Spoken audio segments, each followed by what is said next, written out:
is the witching hour, and you're listening to Across All Galaxies Investigates, where we take a deeper look into the stories that have tickled our cerebellums.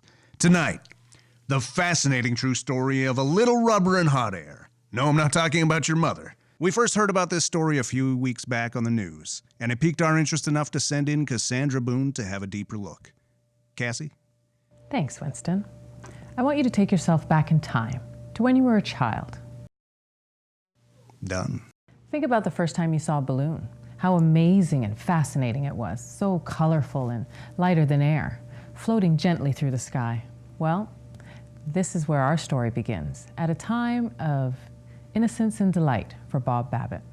Well, you know, we were really poor, really poor. My mom stayed at home to take care of the kids, and my dad, well, he never had anything steady. The Babbitts had 5 children and did their best to make ends meet, but life was tough. When it came to birthdays, there wasn't much that they could afford. Maybe a big Florida orange or a chocolate bar. But Bob asked for something different one year. There was this man in the park selling balloons every week, and I used to stare at them, amazed at all the colors and how they linger in the air like that. And you know, on my 9th birthday, that's what I asked my pop for. He was disappointed, okay? I guess because it's nothing practical or edible. But anyway, he took me to the park. And he let me pick one out.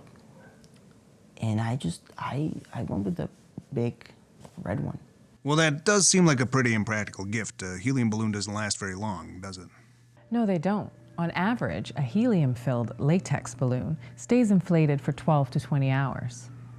High float, a commercial polymer that increases the lifespan 2 to 3 days, wasn't invented until '93. So Bob was looking at a day of fun with his balloon at the most. Yeah, my dad kept shaking his head all day long as he watched me and my brothers and sisters smacking that balloon around, knowing that if it didn't pop, it'd be gone by the end of the day. But his dad was wrong. Yeah. The balloon stayed filled. It was there the next day, then the next week, then years passed, and as Bob Babbitt grew up, the balloon stayed with him. Yes, after a while, it was just like having a dog. I took it with me everywhere.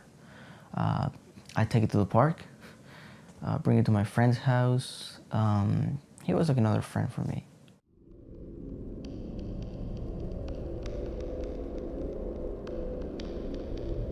So, what's the explanation for this? Well, we took Mr. Babbitt and his balloon to the Institute of Permeable Physics at the University of South Haven, where we met with Hester Porthos, an expert in permeable gas transfer.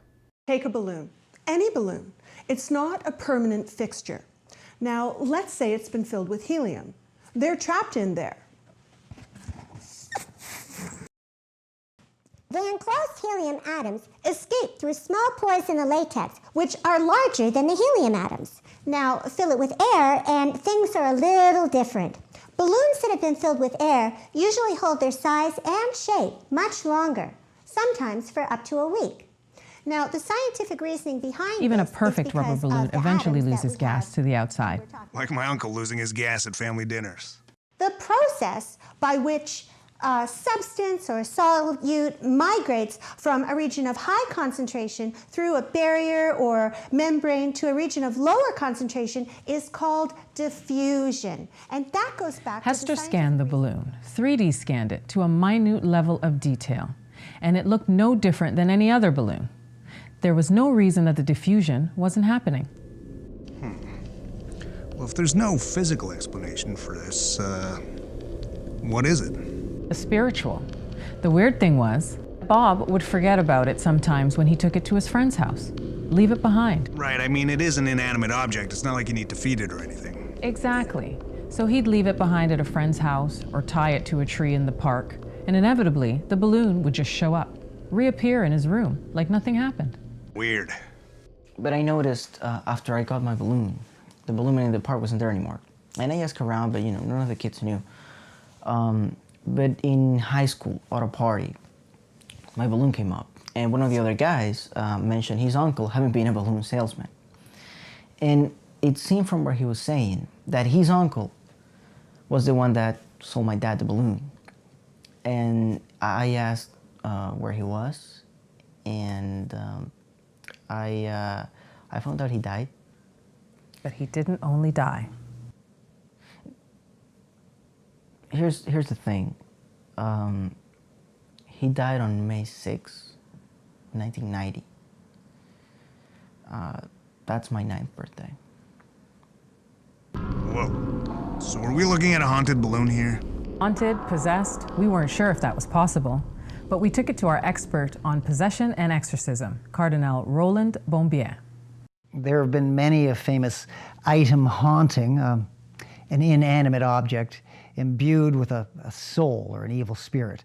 The Dybbuk box, Annabelle, the famous Raggedy Ann doll, a haunted jar somebody sold on eBay. Usually, in the case of a haunting, the deceased chooses an item and infuses his essence with it at the time of death. In this case, the last balloon the balloon man sold. I sensed within the balloon a spirit, not an evil one, but a lonely one. And as Mr. Babbitt told us, it's never malicious, never imposing, just wanting to be part of the family. So you wouldn't say that it needed to be exorcised? Well, that depends. Certainly, this spirit is trapped in this world and would gain reward in the next. Perhaps a blessing or an exorcism would open the gates of heaven for this lost soul. So we exorcised it. Nomine Padre, et Filius, et Spiritus Sancto. Nomine Padre, et Filius, et Spiritus Sancto.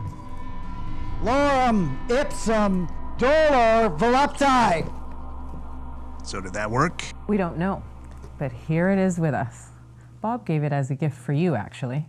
Well, thank you very much, Bob. Cassie, I think I've got a simple solution to all this. On the next episode of Across All Galaxies Investigates, we'll be taking a look at the fascinating true story behind Elvis Presley's death and the alien conspiracy that caused it. So until then, keep watching the sky.